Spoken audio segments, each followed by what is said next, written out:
Warren Briggs was 41 years old when his wife of 12 years handed him divorce papers, opened the front door, and kicked him out with nothing but a duffel bag. Trish kept the house, kept the savings, or what she claimed was left of it, and kicked him out like he was nothing. She had spent 14 months quietly draining their joint account into a secret life she was building with another man, certain that Warren was too passive, too predictable, too soft to ever see it coming. And for a moment, it looked like she was right. But what Trish never understood was that the quietest man in the room is not always the weakest one. Warren didn't just survive being kicked out with nothing. He built something, quietly, deliberately, the way he had always built everything. And one afternoon, while Trish was driving through an unfamiliar neighborhood, she pulled up to a stop sign and saw him, standing in the driveway of a house that dwarfed everything she kept. A Rolls-Royce parked beside him, and a woman in his arms who made her jaw go slack. Warren looked up, met her eyes, and gave her one calm nod. Before we jump into the story, comment where in the world you are watching from, and subscribe, because tomorrow's story is one you need to hear. The coffee was still hot. That was the detail Warren Briggs would remember later. Not the sound of Trish's heels on the hardwood. Not the way the morning light came through the kitchen window and fell across the table in clean yellow stripes. He would remember that his coffee was still hot when everything changed. He sat at the kitchen table the way he always did on Tuesday mornings. Files spread open in front of him. A red pen tucked behind his ear. His reading glasses pushed up on his nose. The project on the table was a drainage assessment for a stretch of county road outside Marietta. 60 pages of soil data, load calculations, and site photographs that most people would find deeply boring. Warren found them peaceful. Every number told the truth. Every measurement meant something. You asked the right questions, you got the right answers. Simple as that. He was a builder, had always been one. Not just in the professional sense, though he was that too. Warren Cole Briggs, licensed civil engineer, founder and principal consultant of Briggs Infrastructure Solutions, LLC. He had spent 16 years designing the things most people drove over and walked across and never thought about. Bridges, drainage systems, load-bearing roadbeds, the invisible architecture underneath daily life. His clients were municipalities and private developers who needed someone who would not cut corners, would not guess, and would not miss. Nobody called Warren Briggs twice because they had to. They called him again because he was right the first time. He reached for his mug without looking up from the drainage report. That's when he heard her. Trish's footsteps came down the stairs with a particular kind of purpose. Heels, not the flat slippers she wore on lazy mornings. He glanced up. She was dressed sharply. A fitted blazer, dark slacks, her hair pinned back in the way she wore it when she had a showing or a meeting. She was a real estate agent, so a dressed morning wasn't unusual. What was unusual was that she hadn't mentioned anything last night. No, I've got an early showing over dinner. No alarm set on her phone. He noticed. He didn't say anything. Morning, he said. She didn't answer. She moved to the counter, poured herself no coffee, and stood with her back to him for a moment. Warren watched her the way he watched a structure he wasn't sure about yet. Quietly, without judgment, just gathering information. She turned around. Something in her face was locked down tight. Not angry exactly, more like decided. In her hand was a manila envelope. She crossed the kitchen in 4 steps and set it on the table in front of him, right on top of the drainage report. The metal clasp clinked softly against the table. She crossed her arms and stood back. Warren set down his coffee. He looked at the envelope, then up at her. Her eyes were flat and steady. She wasn't nervous. She had practiced this moment. He could tell.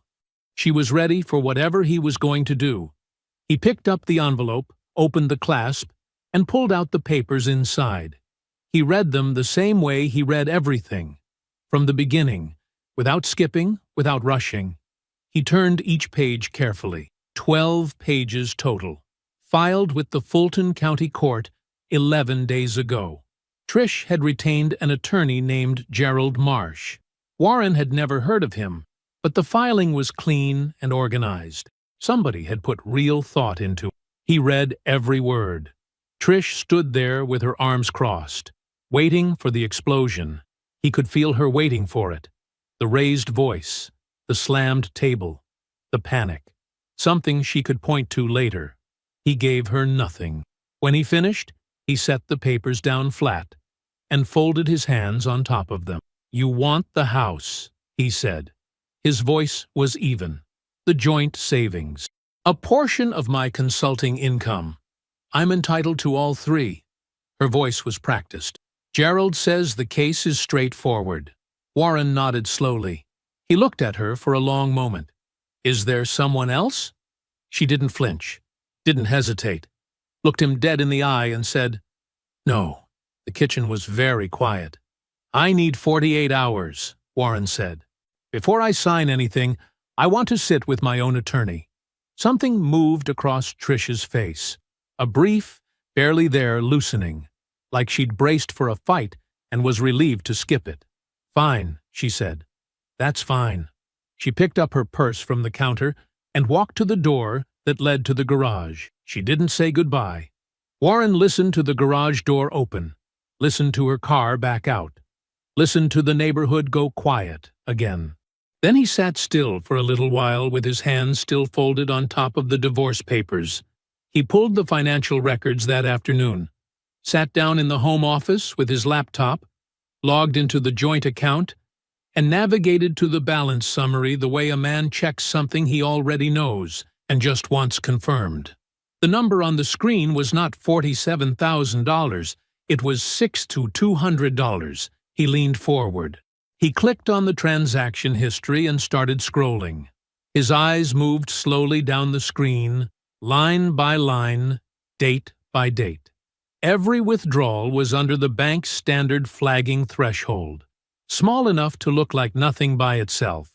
But there were dozens of them, stretched across the last 14 months, in a pattern so deliberate and so patient that the breath left his body slowly, like air leaving a sealed room. Every transfer had gone to the same account number, one he had never seen. Warren sat very still. He didn't cry. He didn't slam the desk or stand up or make a sound. He just sat there with the screen glowing in the quiet room, looking at what 14 months of careful, calculated betrayal looked like when laid out in rows. Then he closed the laptop. He picked up his phone. He called Uncle Harold. Uncle Harold's porch light was already on. That was the first thing Warren noticed when he pulled into the driveway on Kellner Street. The warm yellow glow above the front door, steady against the dark. Harold's neighborhood was quiet at this hour. Old oak trees lined both sides of the street, their branches reaching toward each other overhead, like the vault of a cathedral. Warren sat in the truck for a moment before cutting the engine. He grabbed the duffel bag from the passenger seat and got out. Before he could knock, the door opened. Harold Briggs was 67 years old, with close-cropped silver hair, reading glasses pushed up on his forehead, and the calm, unhurried expression of a man who had been expecting this visit for a long time. He was still dressed. He had a dish towel folded over his shoulder, and the faint smell of reheated food drifting from somewhere behind him. He looked at Warren. He looked at the duffel bag. He stepped aside and held the door open. "I made extra," he said. They sat at Harold's kitchen table the way they had sat together 100 times before. Coffee between them, the overhead light warm and steady, the rest of the house quiet. The table was old, dark-stained oak with shallow rings from years of mugs. Warren had done homework at this table as a teenager after his father died, and Harold had quietly become the man who showed up. Warren opened his phone and pulled up the screenshots he'd taken of the account history. He laid the phone on the table and turned it toward Harold without saying anything. Harold put on his glasses. He didn't speak for almost 2 minutes. He just looked at the screen, scrolling slowly with one careful finger, his eyes moving the same way Warren's had, line by line, date by date. His expression didn't change much, just a slight tightening around the jaw. The kind of look a man gets when a number confirms something he'd hoped was wrong. He set the phone down. "How long?" Warren asked. 14 months, Harold said. "Give or take." He picked up his coffee. "These amounts, you see how they stay under 3,000 each time?" Warren nodded. "That's not careless spending." Harold's voice was measured and flat. "That's structured. Somebody knew the thresholds. They knew exactly how much to move at one time to keep the bank from generating an alert." He set his mug down. "That takes planning, Warren. That takes knowledge and patience, and a person who was thinking about this for a long time before they started." The kitchen was very still. "The account she transferred to," Warren said. "I don't recognize the number." Harold nodded slowly. He said nothing else about it that night. He didn't need to. The shape of the thing was already clear. They both understood what they were looking at. The next morning, Warren drove back to the house. Trish's car was in the driveway. He hadn't called ahead. He parked, walked to the front door, and let himself in with his key. She came around the corner from the kitchen when she heard the door, and her expression shifted fast, from surprise to something measured and composed. "I need more time," Warren said. "I'm not signing anything yet." The composure held for exactly 3 seconds. "I want you out of this house today, Warren." "Trish." "Today." Her voice was sharp now. No more practiced calm. "I've been more than patient. I'm done waiting." He looked at her. "Are you serious right now?" She walked to the front door and pulled it open. Then she stepped to the side of it, standing there like a bailiff, like she had rehearsed this part too. Warren looked at her for a long moment. Then he went upstairs. He packed a proper bag this time. Not just what fit in a duffel, clothes, his good-dress shoes, the folder of personal documents he kept in the nightstand, his father's watch from the top of the dresser. He moved through the bedroom slowly, deliberately, without slamming drawers or making statements. He took what was his and left everything else exactly where it was. When he came back downstairs, she was still at the door. He walked toward her, stopped just inside the threshold. She said, "I always knew you'd leave quietly." Warren looked at her, really looked at her, the set of her jaw, the careful stillness of her posture, the small, satisfied lift at the corner of her mouth. He read her the way he read a structure that had failed, looking for the moment it was decided. "I'm not leaving quietly, Trish," he said. "You're just not worth the noise." She closed the door. He sat in the truck in the driveway for a while. The engine was off. The street was ordinary around him, a neighbor's sprinkler running, a dog barking somewhere down the block, clouds moving slowly across a plain white sky. Then he put the truck in reverse and drove away without looking back. That night, Warren sat on the edge of the bed in Harold's spare bedroom. The room was simple and clean. A lamp on the nightstand. A window facing the oak trees.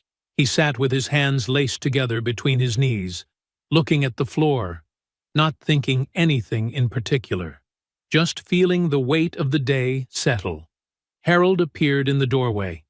He leaned against the frame with his arms folded, easy and unhurried, watching his nephew the way he always had, like a man who knew the difference between broken and bent. "You're not broken," Harold said quietly. "You're just at the foundation." He paused. "And you know better than anybody. Everything starts there."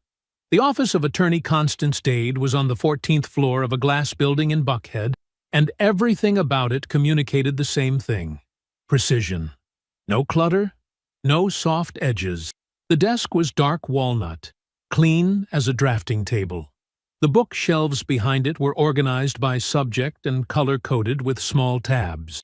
On the wall to the left, a single framed document, her law degree from Emory, hung level and centered. There were no motivational quotes, No decorative plants, just clean lines and the kind of stillness that belonged to a person who did not waste space. Warren arrived 7 minutes early. He sat in the waiting area with a manila folder on his knee, printed bank records, the divorce filing, and a one-page summary he had written himself, organized chronologically. When the receptionist called his name and walked him back, Constance was already standing at the side of her desk, reviewing something on a legal pad. She looked up when he entered. She was a tall black woman in her mid-40s, with a sharp, direct gaze and the unhurried posture of someone who had heard every version of every story. She wore a charcoal blazer and small gold earrings. No wasted presentation. She shook his hand once, firm, and gestured to the chair across from her. "Mr. Briggs," she said, "tell me what you have." Warren sat down, opened the folder, and began. He didn't editorialize. He didn't explain how he felt or describe the Tuesday morning or tell her about the way Trish had stood at that door. He just walked Constance through the facts in the order they occurred. The filing, the cited balance of $47,000, the actual balance of $6,200, the 14 months of structured withdrawals, the unknown receiving account. He laid the printed records on the desk as he spoke, each page placed flat and in sequence. Constance did not look at him the way most people had looked at him this week, with that particular mixture of sympathy and alarm, like they were watching a man try not to fall. She looked at the documents. She made notes.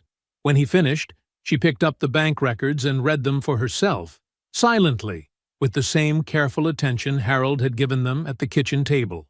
Then she set the papers down and looked at him directly. "You brought the filing and the records the same week she served you," she said. "Yes. You haven't signed anything." "No." She made one more note. The pen moved without hurry. "Most people come in here and I spend the first hour talking them down," she said. "You're not most people." Warren said nothing. "Good," Constance said. She turned to a fresh page. "Here's what we're going to do." She filed for full financial discovery within the week. The subpoena on Trish's personal banking records went out shortly after. Constance was precise and quick, and Warren understood within the first 2 meetings that she was exactly the instrument this situation required. Not a counselor, not a handholder, but a woman who built cases the way Warren built load plans, from the foundation up, with nothing left unsupported. While they waited for the subpoenaed records to come back, Warren moved into a furnished apartment in Midtown. 10th floor, a one-bedroom with a desk by the window and a direct line of sight to the city skyline. He didn't decorate it. He didn't need to. It wasn't a home yet. It was a position, a place to work from while the larger structure took shape. He went back to work. His private consulting firm, Briggs Infrastructure Group, was still operational. Uncle Harold had recommended he incorporate it independently 3 years into the marriage, quietly, carefully, as a professional safeguard. Warren had done it without drama and without telling Trish much about it, not out of secrecy, but because she had stopped asking about his work by then and he had stopped volunteering information into the silence. The firm had 2 active municipal contracts. Both required his attention. He gave them both everything he had. He worked long hours and slept without difficulty. He didn't drink more than usual. He didn't call Trish. He went to Harold's for dinner on Sundays and came home to his apartment and sat at the desk by the window and built things on paper until the city outside went quiet. 2 weeks after the subpoena was filed, Constance called. "Come in tomorrow morning," she said. 9 o'clock. He was there at 8:52. Constance was already at her desk when he arrived. The legal pad was open. There were 2 sets of documents on the desk, the originals from Warren's file and a new set of printed records he hadn't seen before. She let him sit down and get settled before she spoke. "The account receiving your joint funds," she said, "is a joint account." Warren looked at her. "Joint between your wife and a man named Brendan Fields." The room was very still. Constance continued without pausing. the way a person delivers information that does not benefit from softening. Brendan Fields was a real estate attorney. He had drafted Trish's divorce filing. 18 months ago, 14 months before Warren had ever seen a single page of those papers, Brendan Fields and Trish had co-purchased a townhouse together. The down payment had been drawn from the account receiving the drained funds. While Warren was depositing paychecks into their joint account, Trish had been transferring his money, carefully and deliberately, into a life she was building with another man. The affair had not started when the marriage ended. The marriage had been ended so the affair could be formalized. Warren sat across from Constance and absorbed every word without expression. He looked at the records she slid across the desk. He read the name, Brendan Fields, and the account number, and the property address, and the date of purchase. He read it all the way a man reads a structural report that has just told him where the collapse originated. Then he looked up. "How clean can we make this?" he asked. Constance opened a fresh legal pad. Warren walked out of Constance's building into the mid-morning heat of Buckhead. The sun was already high and sharp, the kind of Atlanta morning that didn't ease into the day. It arrived all at once. He stood on the sidewalk outside the glass doors, pulled out his phone, and called Dominique. She picked up on the second ring. "Talk to me," she said. No hello, no preamble. That was Dominique. Warren told her everything. The account, the name, the townhouse, the dates. He kept his voice even and low, the way he always did, standing still on the sidewalk while foot traffic moved around him like water around a post. When he finished, Dominique was quiet for exactly 3 seconds. "Brendan Fields," she said. "You know him?" "I know of him." Her voice had a particular flatness to it, not surprise, but confirmation. The sound of a suspicion finally getting its paperwork. "I ran into his name about 8 months ago. Background check on a client referral. Nothing related to you. Something felt off. I never dug further because I didn't have a reason to." A short pause. "Now I do." "I need you to dig," Warren said. "I've been waiting for you to ask me something," she said. "I was starting to think I'd have to bring it to you uninvited.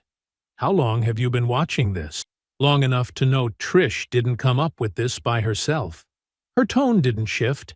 It stayed flat, professional, with that undercurrent of loyalty she never performed but always demonstrated. "Give me 2 weeks." Warren said he would. He thanked her. She told him not to thank her and hung up. He stood there another moment, then put his phone away and walked to his car. The months that followed were not dramatic. They were grinding and slow and procedural in the way that legal battles always are when the other side has prepared carefully and believes they are winning. Trish's legal team came in hard. They pushed for the full asset division she had planned. The house, the joint account balance as she had cited it, a percentage of Warren's consulting income going forward.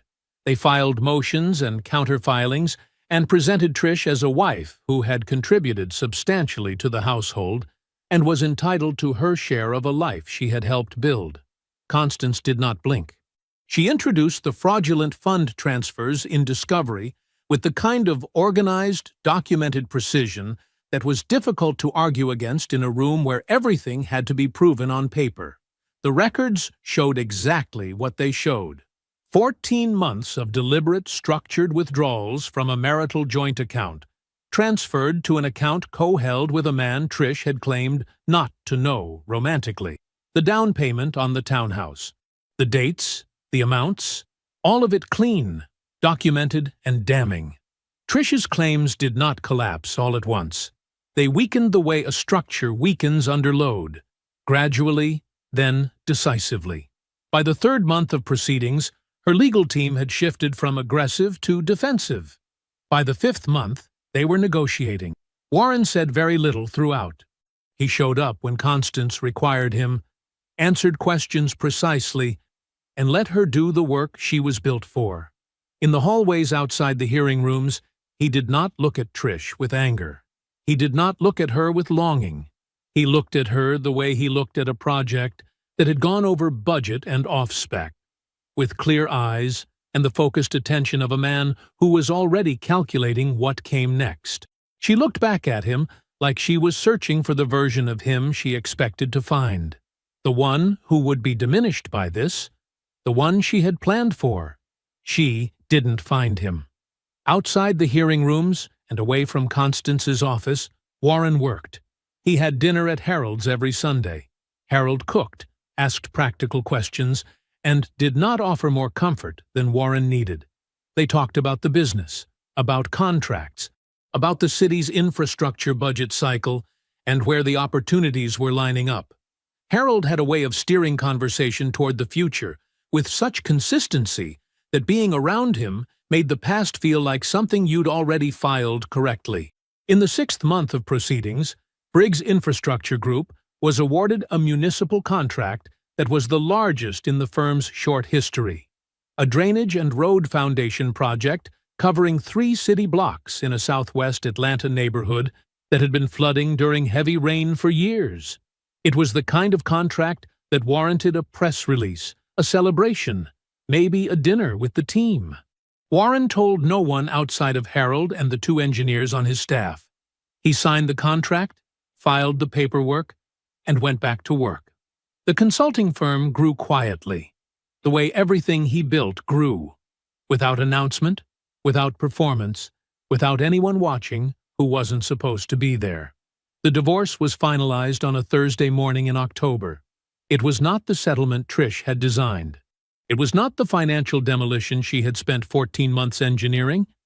Constance had built the case too carefully for that. Warren did not walk away with everything. He hadn't expected to. But what he walked away with was solid ground. Enough. More than enough to build from. He signed the final papers in Constance's office, at the same dark walnut desk where they had first sat together. Constance handed him the pen without ceremony. He signed where she indicated, read each page before he did, and handed the folder back to her when it was done. He stood up and extended his hand. She shook it once, firm, the same way she had the first day. "You were easy to work with," she said. "So were you," he said. He picked up his jacket from the back of the chair, nodded once, and walked out. Outside, Atlanta was fully into autumn. The air had finally broken, cooler and clean, the light coming in at that low, golden October angle that made the city look like it was lit from somewhere deliberate. Warren walked out of the building and onto the sidewalk and stopped. He stood there for a moment. Just a moment. The traffic moved past him. Somewhere up the block, someone was laughing. The city went on exactly as it always did, indifferent and alive, full of people building things and breaking things and starting over. Warren straightened his jacket. Then he walked to his car. The meeting was held in a conference room on the 4th floor of a city planning building downtown, one of those government spaces that tried hard with new carpet and a projector screen but still smelled faintly of old paper and recycled air. Warren arrived 7 minutes early with a printed copy of his report and a laptop. He sat up quietly at one end of the long table and watched the room fill. City planners, a deputy commissioner, 3 developers in dark suits who sat together and checked their phones. 2 architects Warren didn't recognize. A woman from the zoning board who seemed to already disagree with everything before anyone had spoken. The meeting started at 9. Warren presented first. He walked through the infrastructure findings the same way he always did, without slides full of noise, without overselling, without performing enthusiasm for people who had already read the summary. He pointed to what the data showed. He explained what it meant for the proposed development corridor. He answered 2 questions from the planners, one from the deputy commissioner, and sat back down. Then Adaeze Okonkwo stood up. Warren noticed her before she spoke. She had been sitting across the table and slightly to his left, and she had been paying close attention, not taking notes, but listening in that particular way that meant she was already thinking 2 steps ahead of whatever was being said. She was sharp-featured and still, with the kind of presence that didn't announce itself, but simply occupied the room. When she stood, she didn't reach for notes. She spoke about the mixed-use development proposal from memory, with the precision of someone who had been living inside the problem for months. She argued for a design approach that centered walkable density in the Eastern Corridor, which happened to be exactly what Warren's report had flagged as the highest yield structural opportunity in the entire project zone. She used language that was architectural, but she translated it as she went, making sure the planners and the deputy commissioner were following without condescending to them. She pushed back on a cost objection from one of the developers with a number she pulled from memory without blinking. She was good. She was genuinely, specifically good.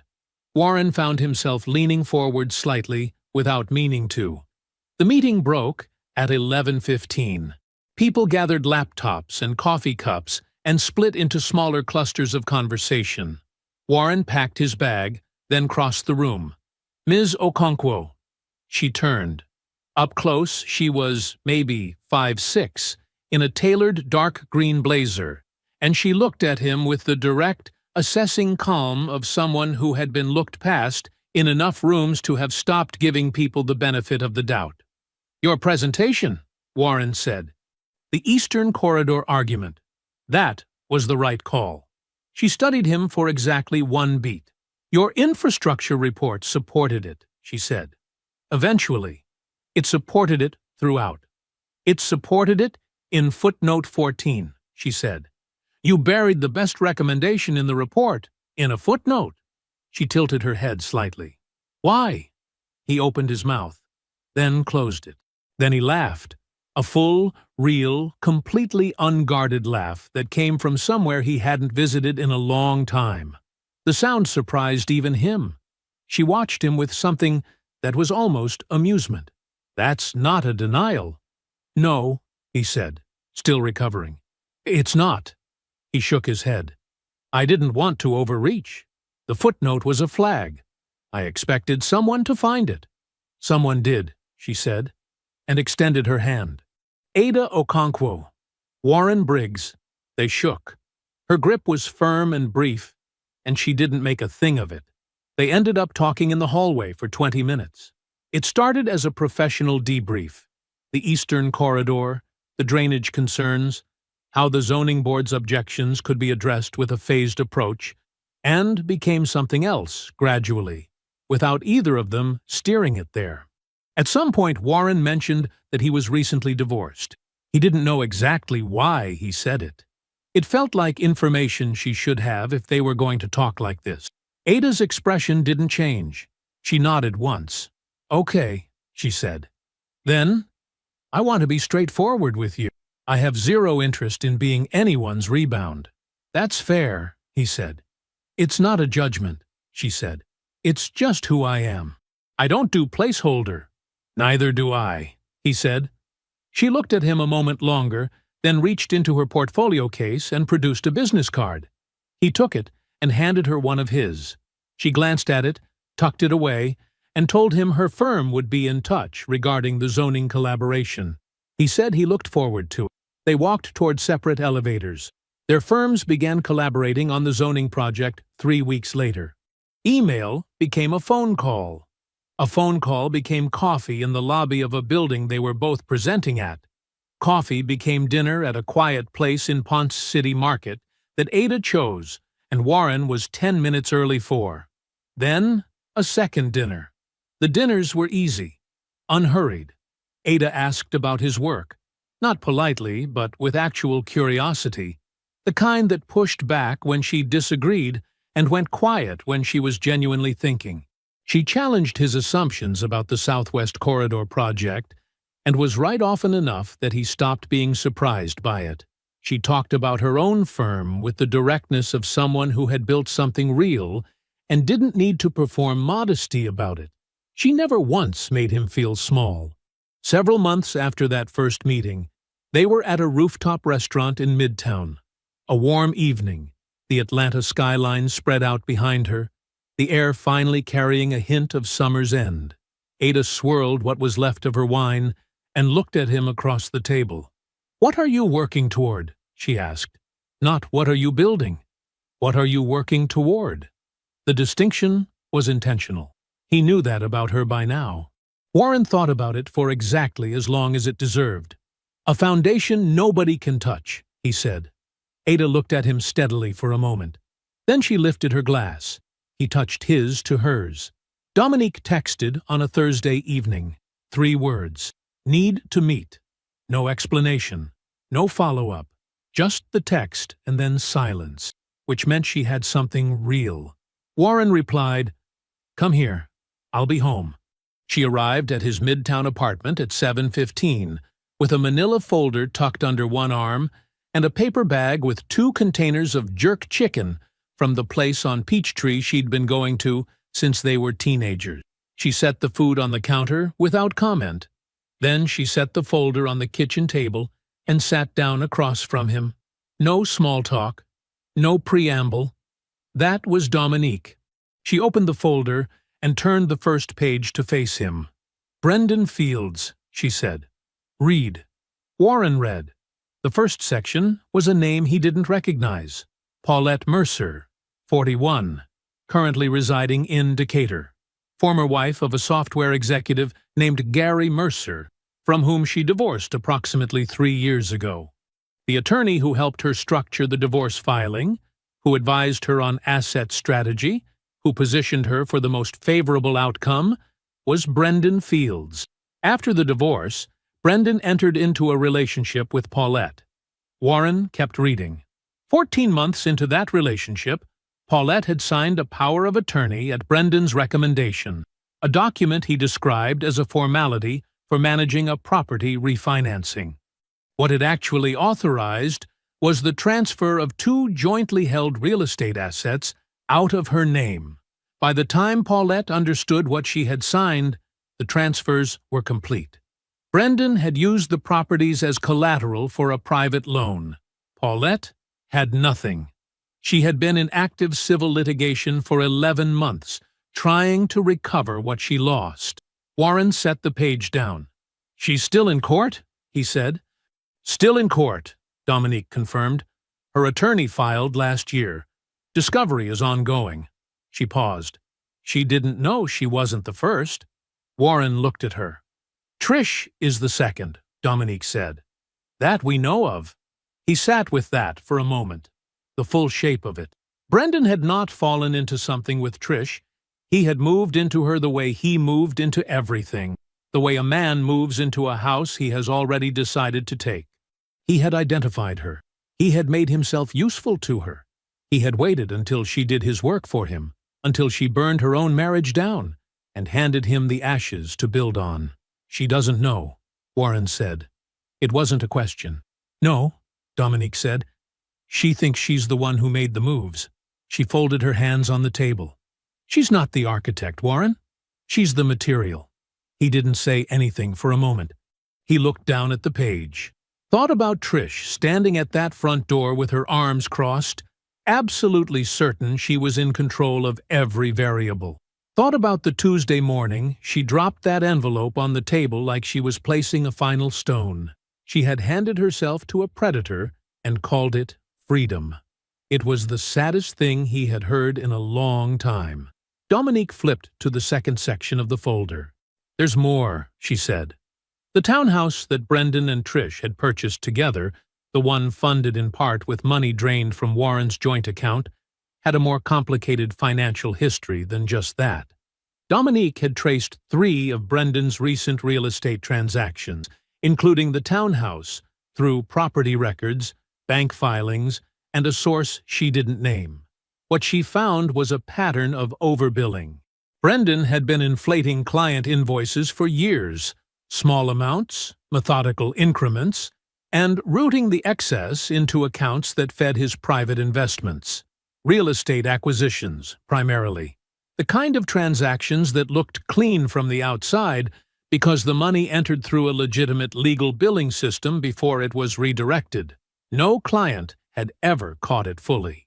Not because it was perfectly hidden, but because no client had ever filed a coordinated complaint with enough documentation to force a real investigation.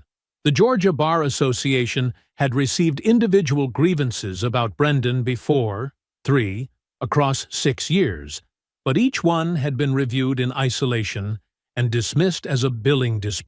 No one had ever put all of it together in one place. Dominique patted the folder. "Until now," she said. Warren looked at the documents in front of him. Years of it. Methodical, patient, utterly deliberate. Brendan Fields had built a career on other people's trust and spent that entire career quietly picking their pockets. He sat back. He did not feel the satisfaction he might have expected. What he felt was something more like clarity, the kind that comes when a structural diagram finally resolves and you can see exactly where the load has been going and why everything downstream failed the way it did. "Keep this file safe," he said. "Make copies. Keep them somewhere separate." Dominique nodded. She already had. He stood, picked up his phone, and walked to the window. Constance Dade answered on the second ring. "Warren, I need a referral," he said. "Civil litigation. Someone who handles attorney misconduct cases." There was a brief pause on the line. Constance asked no questions. "I have a name," she said. The civil litigation attorney Constance referred was named Sharon Fitch. Her office was on the 14th floor of a building in Buckhead, clean and spare, the kind of space that communicated competence without trying to impress anyone. She was in her mid-50s, dark-skinned, with reading glasses pushed up on her head, and a handshake that meant business. Warren liked her immediately. He sat across from her desk and laid out what Dominique had found: the pattern, the power of attorney, the property transfers, Paulette's 11 months in court already. Sharon listened without interrupting. She asked 3 precise questions when he finished. Then she said, "If Paulette is willing, this case gets significantly stronger with what you've described." "She doesn't know I exist," Warren said. "I'd like to keep it that way."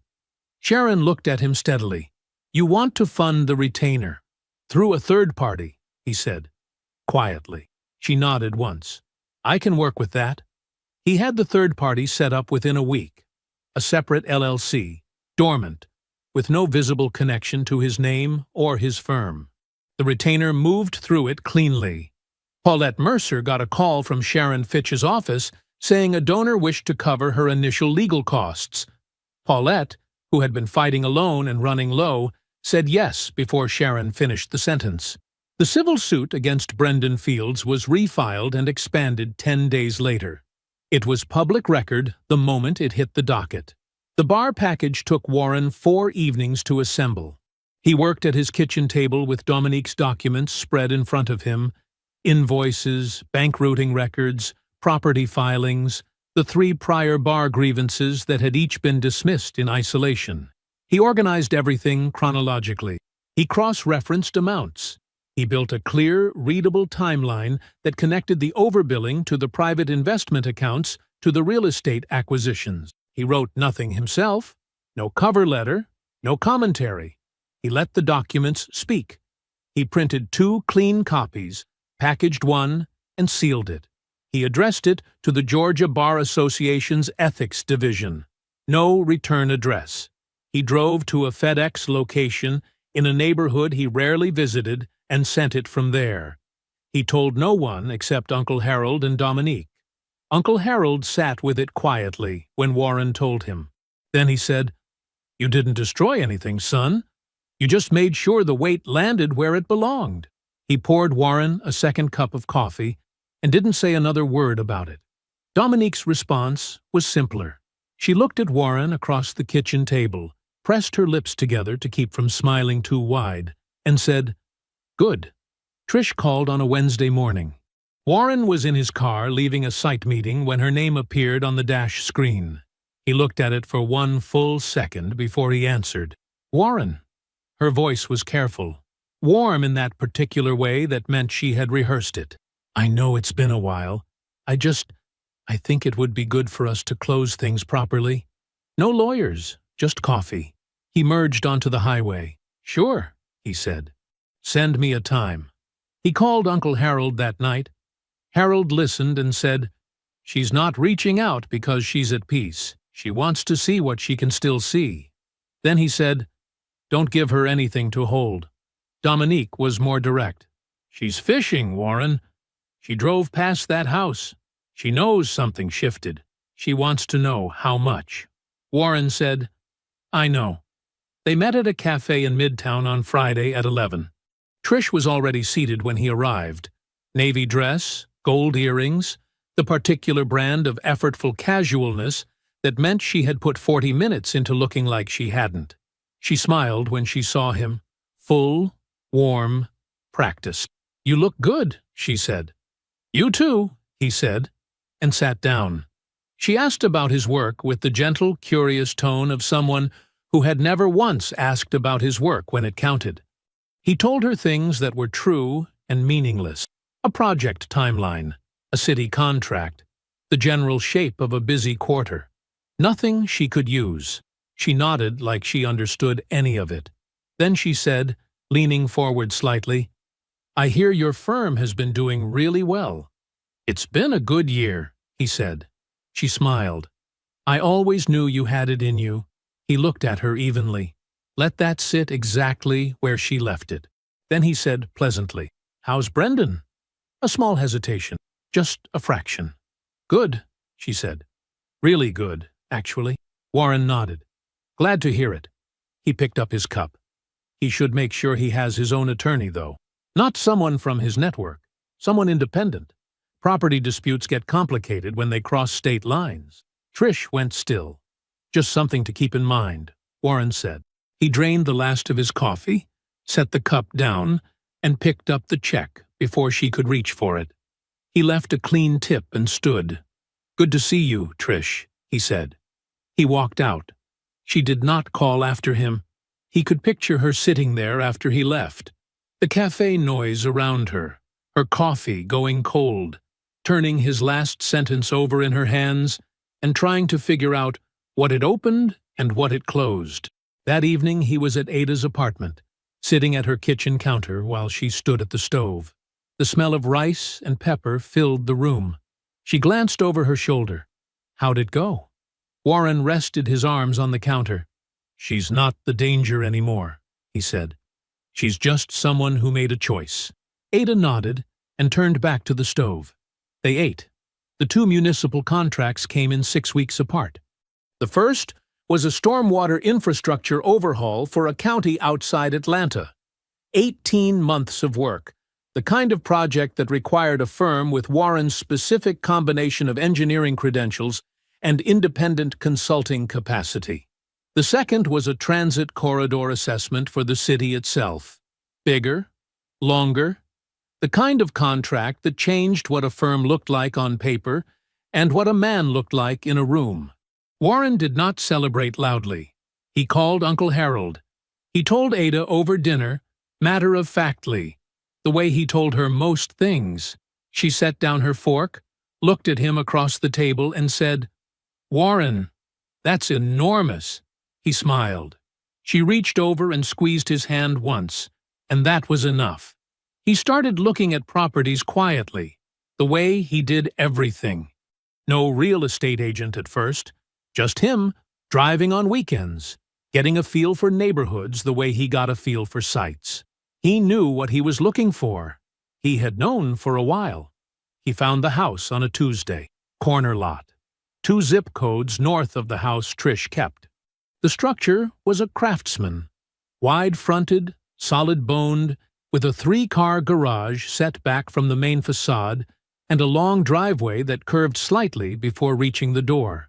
The yard was deep and landscaped, and the back porch looked out over a half-acre that was mostly mature trees and flat, open ground. The house was 6 bedrooms. It needed renovation. The bones were right. He bought it. He designed the renovation himself. Every room was intentional. The kitchen opened wide into a great room with high ceilings and clean sight lines, the kind of space that felt generous rather than showy. The master suite was quiet and well-proportioned. The home office had east-facing windows and built-in shelving he spec'd himself. The back porch got wide plank flooring and deep-set roof overhangs so it could be used in the rain. It took 4 months. Ada came with him to walk the site on weekends when she could, reviewing his decisions the way she reviewed any architectural project, which meant asking hard questions and not accepting answers that didn't hold up. She challenged his window placement in the second-floor guest room. She was right. He adjusted the plans. She never once told him what the house should mean to him. She never treated it as a symbol or a statement. She treated it as a structure that deserved to be done correctly, and that was one of the reasons Warren loved her. The Saturday after the renovation finished, they walked through the whole house together. Ada moved from room to room with the careful attention of someone who understood what thoughtful construction actually cost, not just in money, but in decision-making, in restraint, in the 1,000 small choices that added up to something that either worked or didn't. She said very little for the first 20 minutes. That, Warren had learned, meant she approved. Then she opened the door to the master closet. She stood in the doorway and looked at the square footage in silence for a moment. "Warren." "Yeah. This closet is bigger than my first apartment." He laughed. "It fits the room." "It fits a family of 4 and their luggage," she said.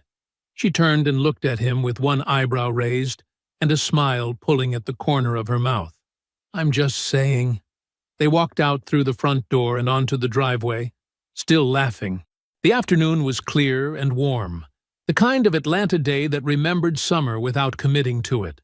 The Rolls-Royce Ghost sat at the end of the driveway, pearl white, low and composed, sitting the way a well-built thing sits when it has nothing to prove. Warren had picked it up 3 weeks earlier, not to be seen in it, not to park it somewhere Trish would notice, because he had spent 12 years making himself smaller than he was, and he was done with that. The car was simply the clearest way he knew to say so to himself. Ada leaned into him. He put his arm around her and pulled her close, and she tipped her head back, saying something that made him laugh. Fully, completely. The sound of a man who had stopped calculating whether joy was appropriate. The car at the stop sign registered at the edge of his vision first. It had slowed more than a stop sign required. He looked up. Trish. Behind the wheel, GPS still glowing on her dashboard, the address of a stranger's house on the screen. She had not moved when the sign cleared. She was looking at him, then at Ada in his arms, then at the Rolls-Royce gleaming at the end of his driveway, then up at the house, the wide Craftsman facade, the 3-car garage, the landscaped corner lot that made the house she'd fought to keep look like a footnote. Warren looked at her. He gave her one nod, calm, unhurried, the nod of a man with nowhere to be and nothing to explain. Then he turned back to Ada. A car horn sounded from behind Trish's car, once, short, impatient. She drove away. She pulled into a parking lot 2 blocks away and sat with the engine running. The GPS recalculated. She ignored it. She stared at the windshield and thought about the house, the sheer size of it, the corner lot, the garage. She thought about the Rolls-Royce sitting in that driveway the way a man's shoes sit by his own front door, like it belonged there, like it had always been there, like it was never going anywhere.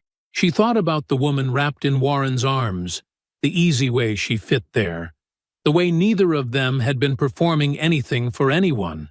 And then there was the laugh. She had heard it through her closed window as she sat at the stop sign. Full and unguarded, the sound of a man with nothing held back. She could not remember that laugh. 12 years, and she could not place a single moment when Warren had laughed like that. The Georgia Bar Association sent Brendan Fields a formal notice on a Thursday morning. Warren learned about it from Dominique, who had been watching Brendan's professional profile the way a careful person watches a crack in a wall.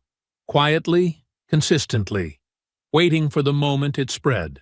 The notice meant the ethics division had reviewed the package. It meant the documentation was sufficient. It meant the process had started. And once that kind of process started, it did not stop on its own. Brendan's law license was suspended pending review the following week. Paulette's civil suit hit the public record the same day. Two of Brendan's former clients, men who had paid his overbilled invoices for years and said nothing because they didn't know there was anything to say, read Paulette's filing and recognized the pattern in their own paperwork. Both contacted the bar within 10 days of each other. 3 complaints, 1 suspension, 1 civil suit. And the documentation package, sitting in the Ethics Division's files, organized so clearly that a first-year investigator could follow it without asking a single question. Warren did not celebrate. He noted it. He moved on. Brendan listed the townhouse for sale in the middle of all of it, a move that read, to anyone watching, like a man trying to convert a burning asset into cash before the fire reached him. The title company caught it before the listing had been active 2 weeks. The down payment, traced through account records during the discovery process, led back to the joint account Warren and Trish had held during the marriage. The same account Trish had drained in careful increments over 14 months. The same account whose withdrawal history Constance Dade had subpoenaed and documented and used to fight the divorce settlement. The title company flagged the transfer as potentially fraudulent. The sale was frozen. Brendan's response was quick and predictable and stupid. He transferred the townhouse into Trish's name alone. On paper, it looked like generosity. In practice, it was a man dropping a lit match and stepping back. The transfer didn't distance him from the fraud. It handed Trish sole ownership of a property, funded with money she had stolen from a joint marital account.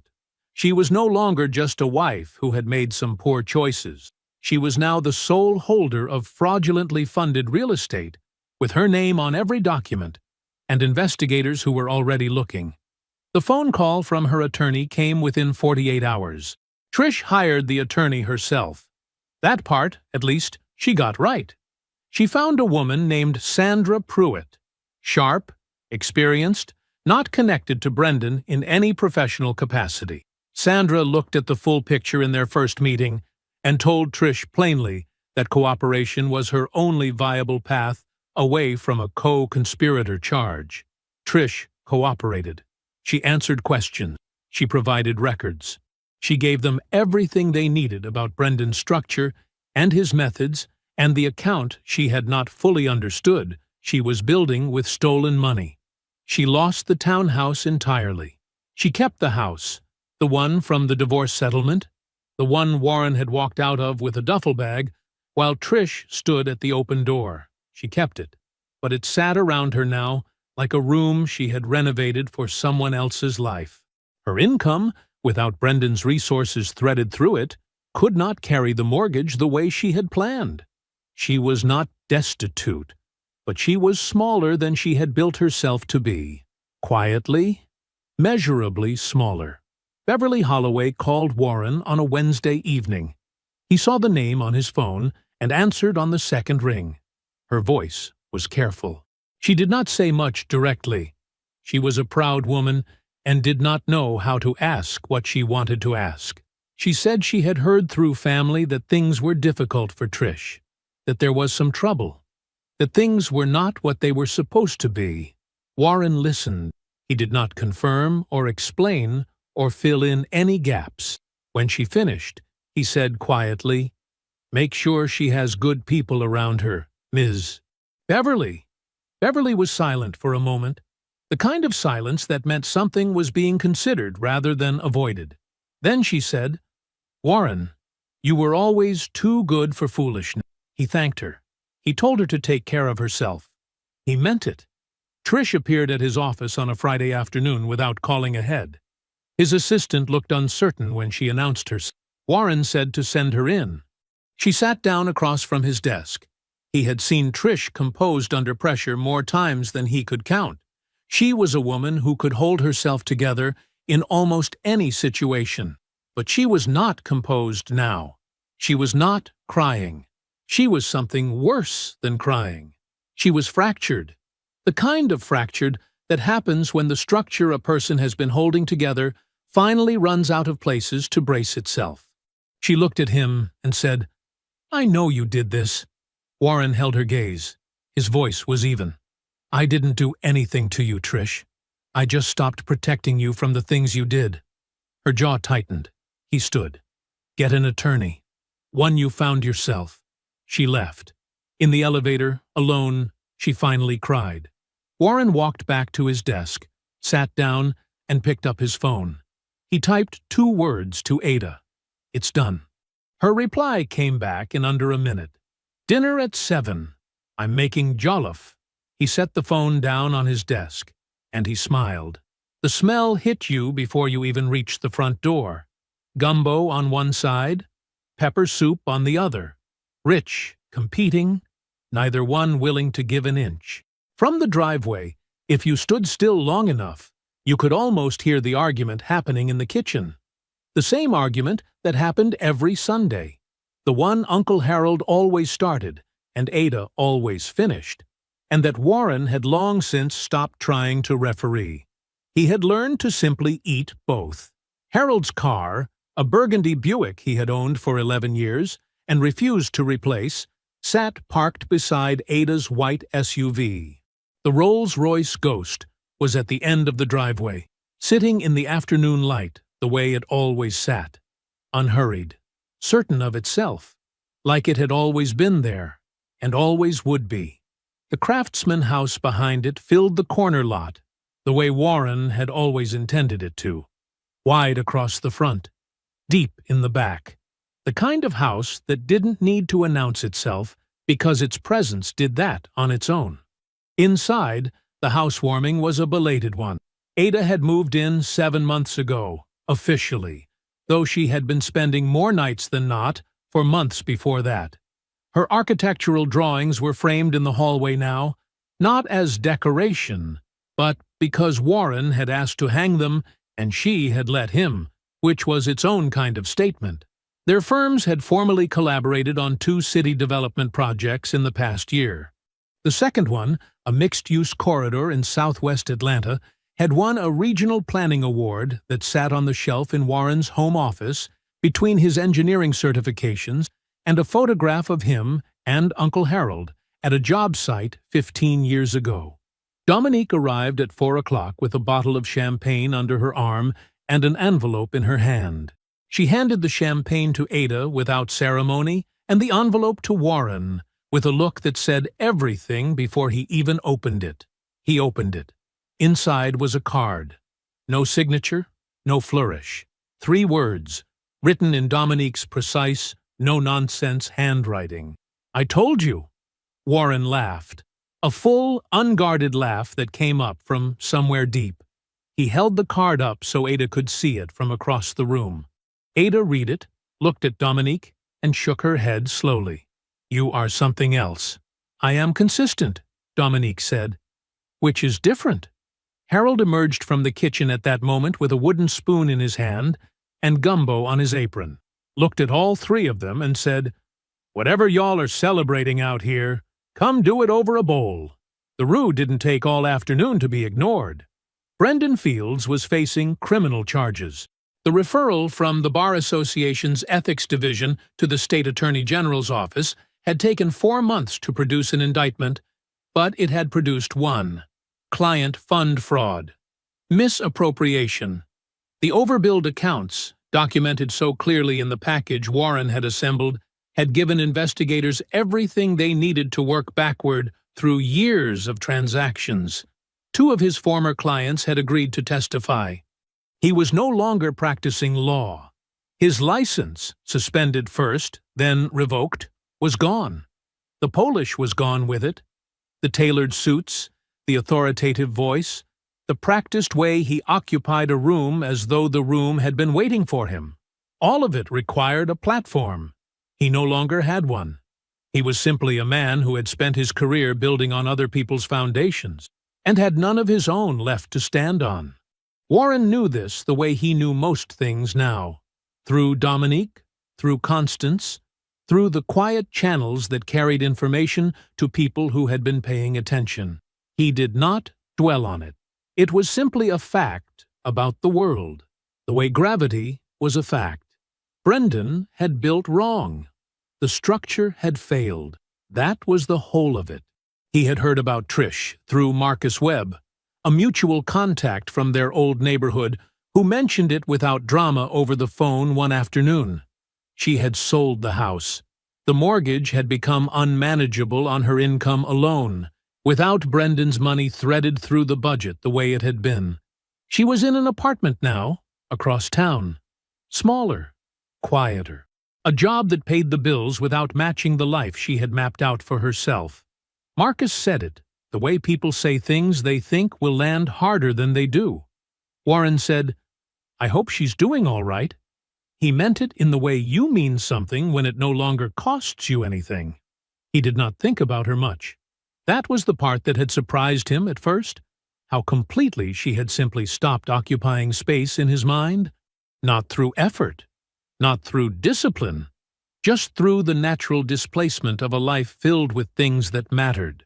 There was no room left for the ghost of a marriage that had never been what he thought it was. That absence, he had come to understand, was the most complete victory available to a man. Not the house, not the car, not the contracts, or the award on the shelf, or the look on Trish's face at that stop sign. Simply not thinking about her anymore. Late that night, the house was quiet. Harold had gone home after 2 bowls of each dish, and a declared truce that fooled no one. Dominique had left with the rest of the champagne and a promise to text when she got in. Ada had disappeared upstairs an hour ago, saying she was going to read, which Warren knew meant she would be asleep in 20 minutes. He was in his home office. The desk lamp was on. Project plans spread in front of him. A new infrastructure proposal, a bridge rehabilitation contract, work that was his in a way nothing had ever been his before. Built under his name. Built on his terms. Built from the ground up. The house was still around him. The real, permanent kind of still that only happens when a place has been filled with the right people for long enough that their absence in a given moment doesn't feel like emptiness. It feels like rest. He heard the soft sound of footsteps in the hall. Ada appeared in the doorway in her robe, a coffee mug held in both hands, her face carrying the unhurried expression of a woman who has nowhere else she would rather be. She leaned against the doorframe and looked at him. "You coming to bed?" Warren looked at her. He thought about a Tuesday morning, a kitchen table, a manila envelope dropped in front of a man who had been reading blueprints over coffee. He thought about the withdrawal history on a screen, about a duffel bag on a passenger seat, about a front door closing behind him, and the sound it made, final, clean, the sound of one life ending so another could begin. He thought about Uncle Harold's spare bedroom, and the edge of a bed and 2 hands laced together, and a man in a doorway who said, "You're not broken. You're just at the foundation." He looked at the plans on his desk. He closed his laptop. "Yeah," he said. "I'm done. I hope you enjoyed that one." Be sure to like the video and subscribe so you don't miss the next story. I've picked out 2 more for you that I think you'll really like.